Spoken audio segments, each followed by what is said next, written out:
Okay, I'm orange. Hey you guys, welcome back to my YouTube channel. My name's Maya. So in today's video, I'm going to be showing with you guys a bunch of books that I would recommend personally if you're trying to start reading, or even if you had a really bad reading slump and you're trying to ease back into reading. So all the books in this video are either going to be really quick paced, easy to read, or just books that I personally love, and I think that you guys will fall in love with them too if you read them. All right, if you guys haven't already, please like this video and subscribe, and yeah, let's just get into it. Okay, so in this stack right here, I have 9 different books that I'm going to recommend to you guys, different genres, different reading levels. I wanted to give you guys kind of a variation because I know a lot of people like romance books, but a lot of people also like fantasy and thrillers, so I just wanted to give you guys a bunch of different things in different genres. Okay, so starting off to share with you guys, I have romance books, specifically romance books with closed door romance, or also known as no spice romance books, just because some people don't like to read them. I personally do, but hey. All right, so the first book I have is very unknown. I got it from Barnes & Noble because it was buy one get one 50% off. But this is called Same Time, Same Place by David M. Barnett. I read this a little earlier last year and I really liked it. It was a good palate cleanser for me. So basically the premise of this book is Daisy is the night security guard at a museum, and Nate, the other love interest, is the day shift at the museum, and they basically have a layover of their shifts where they're together for 5 minutes. They have a certain interaction and things happen, and there's a mystery in the museum, and they basically just fall in love. And who doesn't want to read people fall in love? But yeah, this book has a close place in my heart just because I love their little cute interactions, and the fact that they only saw each other for 5 minutes every day but still fell in love is so cute to me. That just goes to show that you guys don't need to talk to each other a lot to fall in love. We call that delusion, but if it happened in a book, it can happen in real life. All right, so the next book I have in the no spice romance genre is called Today, Tonight, Tomorrow by Rachel Lynn Solomon. This book was the first romance book I read.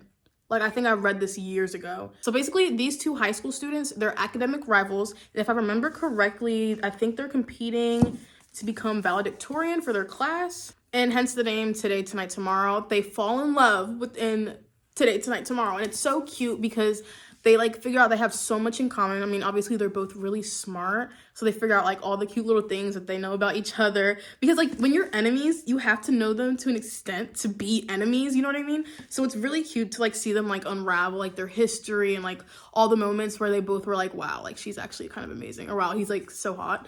And then they finally kind of express their feelings that was buried behind all this anger and jealousy. I don't know, this book is just really cute, and it's really nice that it's my first book because this really set it off for me. This is when I was oh yeah, enemies to lovers, that's my trope. Love them.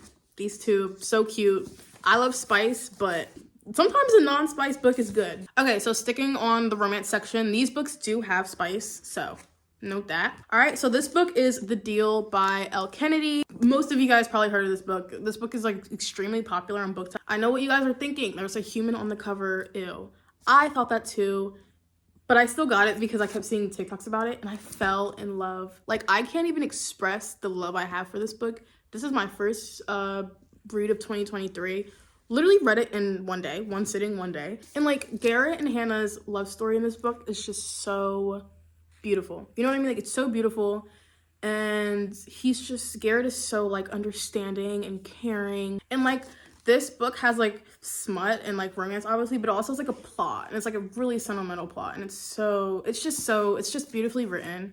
And the good thing is this is the first book in the off-campus series, so if you fall in love with this book I did, I think there's 4 more left in the series, and then there's a whole spin-off. I think it's called Briar U or something like that. I haven't read that one, but anyways, this book, if you love it, there's more to read, more to love. So this one, always a good one. We'll always recommend her. All right, guys. Now, this might be a little controversial, but just remember, these are books that will help you get into reading. So this is the first smut book I ever read. I did not fall in love with this book, but hear me out. This is a really quick read. There's not a lot of depth to this book. Okay, there is depth to the characters, but it's not so mentally challenging to read. You know what I mean?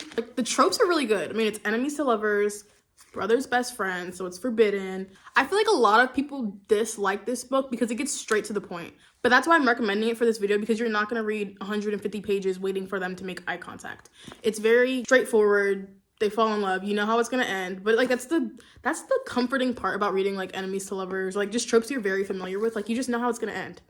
That's why I love it. But anyways, I recommend this book because it's just super easy to read. And this was my first month book, so I just have to give it some credit. Yeah, this one I just feel like this is a classic, and it sets you up for greatness because the next books in the series are super good, and they're way better than this one. Okay, so the next genre I'm going to share with you guys is fantasy. I feel like I don't have a lot of books in this genre to show you guys because, like, fantasy, there's a lot of world building, there's a lot of character building, there's probably going to be some mystical creature or some, like, power that they have to explain. So these are really hard to get into, but this is the only fantasy book I've read and I haven't gotten extremely bored by the first 50 pages. This is Shatter Me by Turea Mafi. I think I'm pronouncing that right. If you're on BookTok, BookTube, Book Instagram, anything, you've probably seen this book thousands of times. And a lot of people will say this is overhyped, but overhyped books low-key be the best ones to start with because they're really easy to read.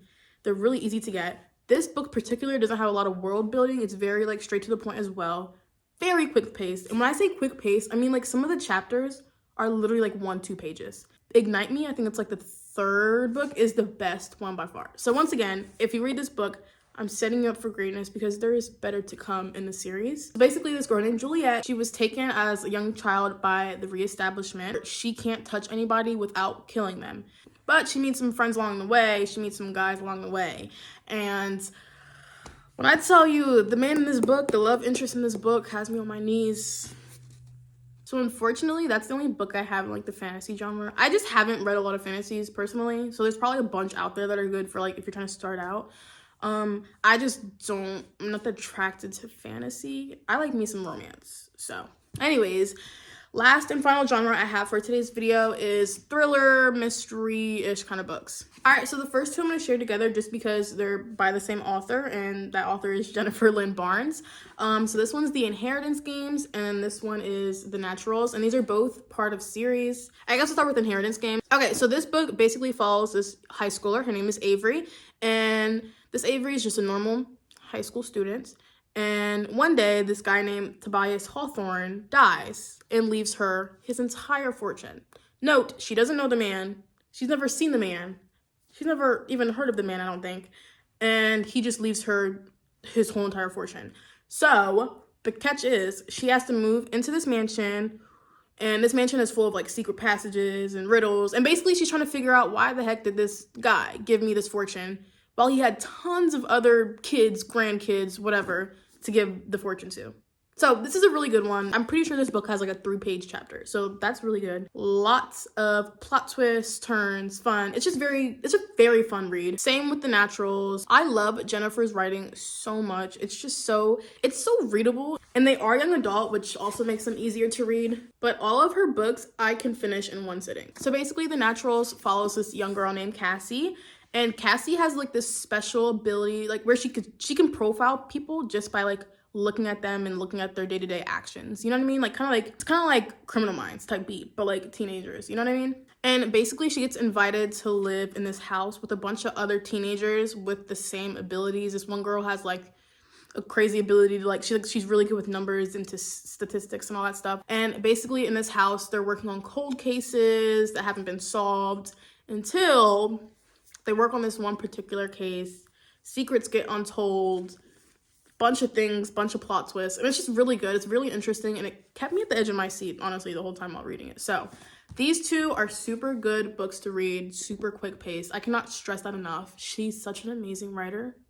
Like, she's such an amazing writer, and she writes good series. So y'all should go check these out. All right, and the last book I have for you guys today is A Good Girl's Guide to Murder. I shared this book so many times on my channel. It's just because I love it so much. This is the first thriller book I've ever read, and it is so good. It's so fast-paced. I know I'm saying that about all these books, but it's because they are. The only downside about this book is it is in third person, so it is a little trickier to get into if you're not used to reading in third person. But once you do get into it, it's so good. Basically, this girl named Pip, she decides for a school project to crack this cold case that kind of went cold a few years ago. I think it was like 5 years ago. And she actually meets with like the people of the case, and she like writes down their information and like all this stuff, and she figures out that there's secrets that like aren't adding up, so she tries to find those secrets and like solve the case. Once again, a lot of plot twists, crazy. And it is part of a trilogy, so another reason to read it. I actually did read the second book. I haven't read the third book yet, but the first one, by far my favorite so far. It was so good. And I just love it. It's such a good book. Anyways, those are all the books I have for you guys. Hopefully you guys got a few ideas of books to read if you're trying to get back into reading or even start reading. All these books I love so much. So hopefully you guys love them as much as I do. But that's all I have for you guys for today's video. Make sure to like this video and subscribe. Anyways, let me know if there's any videos specifically that you guys would like to see from me. If not, hope you guys enjoyed this video and I will see you guys next week.